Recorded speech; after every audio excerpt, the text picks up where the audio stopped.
Okay, massive story breaking today, and I wanted to just read this one with you because we actually have to read through what the Supreme Court has said in today's case about the government of India and about Patanjali and about the health of ordinary citizens and how basically everybody's sort of taking our health for granted. Now, before we get to that, a couple of favors I have to ask from you. One, please like this stream, it helps it pop up in the algorithm.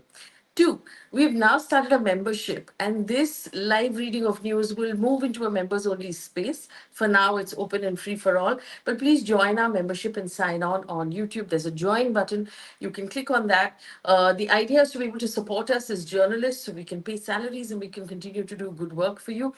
Because at the end of the day, if it doesn't sustain itself, it becomes difficult to do. So support us. We'll have a lot of member-only content, including the way we do this news bulletin as well, will be effectively only for members fairly soon. Let's get straight to this story. Fascinating day in Supreme Court. This is what we're talking about. And the Supreme Court telling Patanjali, I'm just going to share my screen and we'll read this together because it merits, there it is. So this is the story I'm looking at, right?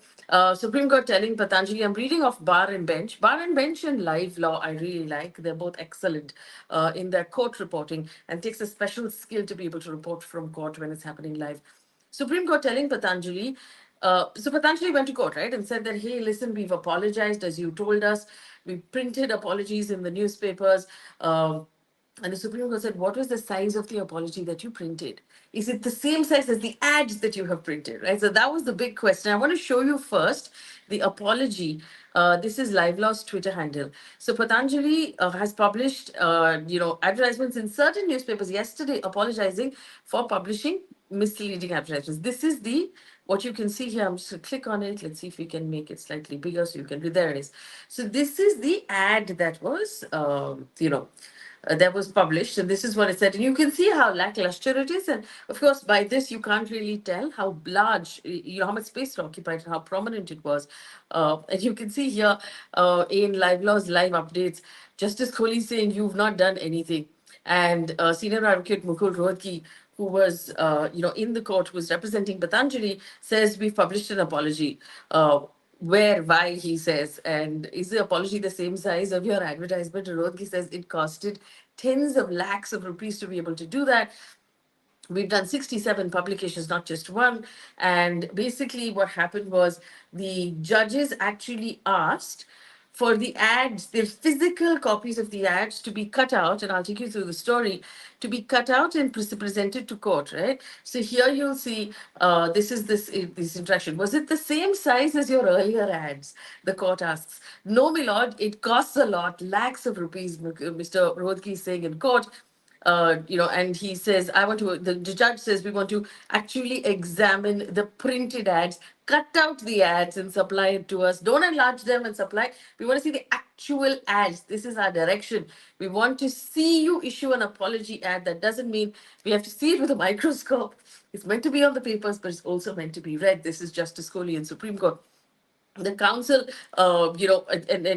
this aspect was also incorporated in the interim order that the court has put out, and said the council has proposed to submit the apology. The ads are not on record, which means they have not been submitted to the court. We want it to be collated and supplied during the day.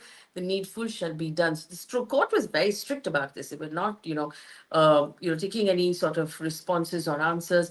Notably, the court had earlier also pulled up Patanjali Ayurved for finding that their advertisements were misleading and derogatory to modern medicine. The court also rebuked Patanjali and its founder, Baba Ramdev, for the casual nature of the apology in the affidavits. So this was the apology, like I showed you, that Patanjali put in the ads that you can, in the newspapers that you can see. The court also, and this is a very interesting part of this story, the court pulled up the central government for not doing its job and invoking the Drugs and Cosmetics rules, right? So, for example, this is what happened. The court has actually said that in 2023, which is last year, the central government, the benches noted that the Ayush Ministry of the central government sent a letter to all state governments asking them not to take action in this case against Patanjali under Rule 170 of the Drugs and Cosmetics Act. And the court was actually, they said, how can you put a law on hold while it is in power? And then the letter also said that the central government had indicated that it will withdraw that rule, so don't apply it. And the court's, question was, how can you say that about a law that is in force? After you withdraw it is a different thing. And we also want to talk about the withdrawal of this. So the judges really came down hard on the central government. It says, looks like the authorities were looking at revenue.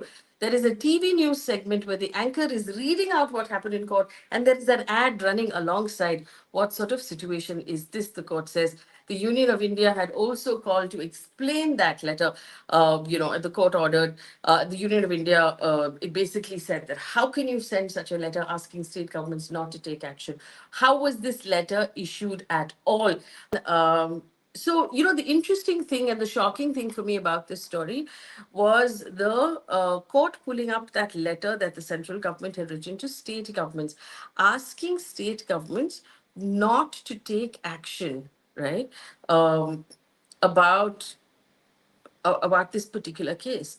Now, in the interim order that the court has given, basically the court says we are concerned, and I'm reading this off live law right now.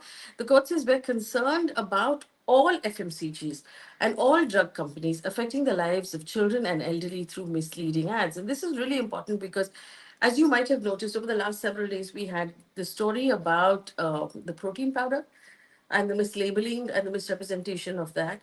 We had the story about the masalas and the fact that in Hong Kong and Singapore, there are some Everest and MDH masalas that have been banned for containing a carcinogenic, a cancer-causing sort of molecule at large quantities or beyond permissible quantities. And the Indian authorities have not picked it. So the fact that the court is now stepping in and saying that, and this is what they've said, and I'll put this up here, we're of the opinion that the issue relating to the implementation of relevant provisions requires examination, and not just to do with Patanjali, but to do with similar advertisements in FMCGs and misleading advertisements that are taking the public for a ride. So the court is at this point prepared to look at the larger serious issue of pharmaceuticals, what we call, supplements or nutripharmaceuticals, which are sort of medicine adjacent, the whole supplement market, and the FMCG market, where we're giving our children, biscuits, and we're giving them Bonvita, and we're giving them all of these things that claim certain things, but they're not actually that product at all. So the fact that we have these laws that have not been implemented is what the court wants to look at. Um, so Robin says, please use ad blocker. Okay, I'm going to try and figure out how to use ad blocker. But for now, we're going to leave this live here. A couple of, one apology for the audio problem. We're trying to sort of find ways to perfect this and make it better. So leave me suggestions if you have suggestions. And also, I will use the ad blocker and take off the ads. I figure out how to do that. Leave me a suggestion on how to do that as well. And we'll do more and more of this for our members. So remember, please sign on to our membership. Thank you so much for watching this live. Gotta run, but always here to bring you the news. Have a nice day, guys.